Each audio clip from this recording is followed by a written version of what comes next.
Hello friends, કેમ છો બધા મજામાં હશો તેવી આશા અને શુભેચ્છાઓ. તમારા બધાનું સ્વાગત છે આપણી રેસીપીની ચેનલ સિલ્વર સ્પૂન હીરુઝ કિચનમાં. હું છું હિરલ ગામી. તો આજે આપણે સરસ નવી રેસીપી જોઈશું. આજે આપણે બનાવીશું કંદોઈની દુકાનને પણ ટક્કર મારે એવા ચોકલેટ માર્બલ પેંડા. તો મિત્રો, તમે જોઈ શકો છો મસ્ત માર્બલ પ્રિન્ટ ઉપર, પ્રિન્ટ તો ન કહી શકાય, માર્બલ ઇફેક્ટ આવી છે. તો તમે પણ આવી રીતે માર્બલ પેંડા બનાવજો. માત્ર 2 વસ્તુથી માત્ર 4 થી 5 મિનિટની અંદર બની જાય એવા આપણા સરસ એકદમ ઇઝી ઇન્સ્ટન્ટ પેંડા છે. છોકરાઓને તો બહુ જ મજા આવશે. તો ચાલો આપણે તેની રેસીપી જોઈ લઈએ. તો સૌથી પહેલાં આપણે બિસ્કિટ લઈશું. તો બિસ્કિટ મેં અહીં આવી રીતે ચોકલેટ બિસ્કિટ લીધેલા છે અને એક આવી રીતે ડાયજેસ્ટિવ બિસ્કિટ લીધેલા છે. ચોકલેટ બિસ્કિટમાં પણ તમને જે મનપસંદ ચોકલેટ બિસ્કિટ હોય તે લઈ શકો છો, અને ડાયજેસ્ટિવમાં પણ પ્લેન એવા કોઈ પણ પાર્લે, મેરી, ગમે તે તમે લઈ શકો છો. અને એવું કંઈ ફિક્સ નથી કે આટલા બિસ્કિટ લેવા, આટલા બિસ્કિટ લેવા. તમારે અનુકૂળતા પ્રમાણે ચોકલેટ વધારી શકાય અથવા તો પ્લેન વધારી શકાય. તો અહીં આવી રીતે હવે બિસ્કિટનો ભૂકો કરવાનો છે. મીન્સ આપણે તેના પહેલાં નાના કટકા કરી લઈશું. તો જો અહીં મારી નાની ઢીંગલી કટકા કરાવે છે બિસ્કિટના. તો આવી રીતે નાના કટકા કરી લીધા હશે તો મિક્સર જારમાં લોડ નહીં આવે. તો બંને જાતના બિસ્કિટના આવી રીતના ટુકડા કરી લીધા છે. સૌથી પહેલાં આપણે મિક્સર જારમાં પ્લેન બિસ્કિટ હોય તે એડ કરી લઈશું અને તેનો પાવડર કરી લેવાનો છે. પણ ક્યારેક આખું રહી જતું હોય છે બિસ્કિટ, એટલે પહેલાં આપણે આવી રીતે તેને ચાળી લઈશું.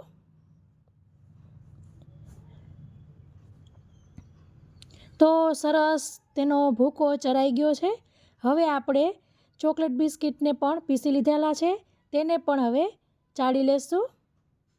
ક્રીમ સહિત જ તેને પીસી લીધેલા છે. તો બંને આપણા બિસ્કિટના ભૂકાને સરસ ચાળી લીધા છે, બંને રેડી છે. અને મિત્રો, ચાળવું ખૂબ જ જરૂરી છે. તો એની ઇફેક્ટ જે આપણે વાળીશું, કરીશું ત્યારે જો ગાંઠા કોઈ નહીં હોય તો સરસ આવશે. હવે આપણે તેનો ડો બાંધી લઈશું. તો સૌથી પહેલાં પ્લેન બિસ્કિટવાળું મિક્સચર કરવાનું છે. તો તેમાં દૂધ ઉમેરીશું. તો મેં અહીં 1 કપ દૂધ લીધેલું છે, પણ દૂધની માત્રા તમે કેટલા બિસ્કિટ લીધા છે તેના પર વધઘટ થઈ શકે. તો એકદમ સાવ ધીમે ધીમે દૂધ નાખવાનું છે. અને 1-2 ટેબલ સ્પૂનમાં તો સરસ આવી રીતે ડો જેવું થઈ જશે. તમે જોઈ શકો છો. અહીં મારે આવી રીતના ઓટ્સના બિસ્કિટ હતા એટલે સેજ તેનો કલર આવો થશે, પણ પાર્લે કે મેરી જેવા હશે તો તેનો કલર પણ થોડોક એવો વ્હાઇટિશ થશે. તમે આની અંદર કોઈ પણ કલરના ડ્રોપ્સ પણ ઉમેરી શકો છો. કંઈ પણ નવું વેરિએશન લાવવું હોય તે આ પ્લેન ડોની અંદર કરવાનું રહેશે. આ આપણો ડો બંધાઈ ગયો છે, તેને ઉપર સાઈડ ઉપર રાખીશું. હવે ચોકલેટવાળા મિક્સચરમાં પણ ધીમે ધીમે દૂધ ઉમેરીશું. અને બાય ચાન્સ એવું થાય કે તમારું ઢીલું મિક્સચર થઈ ગયું છે તો તમે પાછો બીજા બિસ્કિટનો ભૂકો એડ કરી શકો છો. હવે આપણે એક આવી રીતે મીડિયમ એવી પ્લેટ લઈ લઈશું અને તેની ઉપર થોડું ઘી ગ્રીસ કરી લેવાનું છે. ઘી વડે પ્લેટને ગ્રીસ કરી લેવાની છે.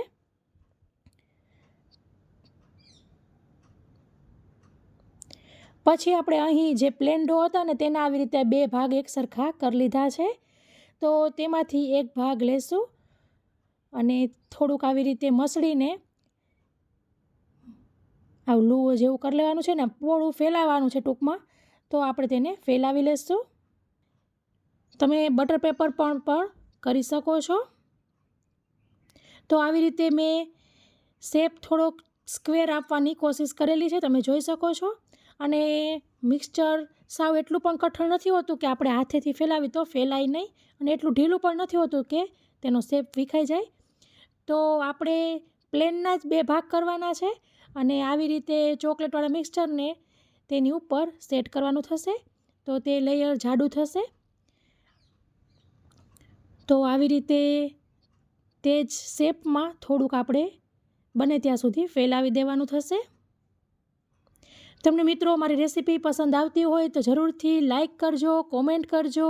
તમે કયા સિટીમાંથી જોવો છો તે પણ કોમેન્ટ કરજો.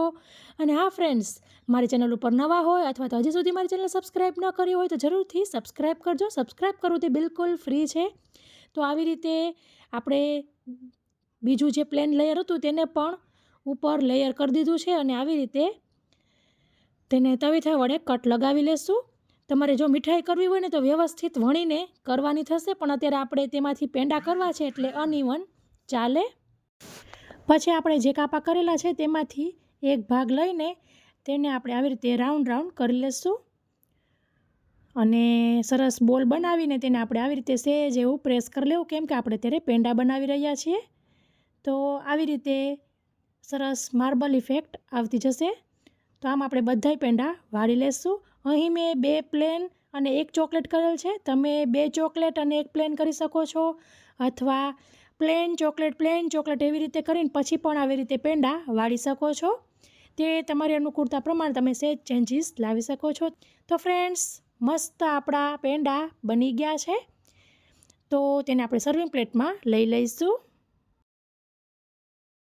તો ફ્રેન્ડ્સ, તૈયાર છે આપણા મસ્ત ચોકલેટ માર્બલ પેંડા, તે પણ વિધાઉટ કુકિંગ વિથ ફાયર, એટલે કે ગેસનો પણ ઉપયોગ કર્યા વગરના આ આપણા પેંડા રેડી થાય છે. તો છોકરાઓને સ્કૂલમાં કોમ્પિટિશન હોય અથવા તો સમર કેમ્પમાં કોમ્પિટિશન હોય તો જરૂરથી આવી રીતે બચ્ચાઓ બનાવે તો રાજી થઈ જશે, કેમ કે તે લોકોને પણ એમ થતું હોય કે મેં બનાવ્યા. તો બચ્ચાઓ પાસે તમે પણ અત્યારે આવી રીતે બનાવડાવી શકો છો. રેસીપી જોઈને સીધા બચ્ચા જોડે કિચનમાં ભાગી જજો અને બનાવજો અને મને કોમેન્ટ કરજો કે અમે અમારા બચ્ચા જોડે બનાવેલા છે. તો ફ્રેન્ડ્સ, રેસીપીમાં આટલું જ. ફરી મળીશું એક નવી રેસીપી સાથે. ત્યાં સુધી આવજો. થેન્ક યુ, બાય, જય શ્રી કૃષ્ણ. બધાને એડવાન્સમાં હેપી રક્ષાબંધન.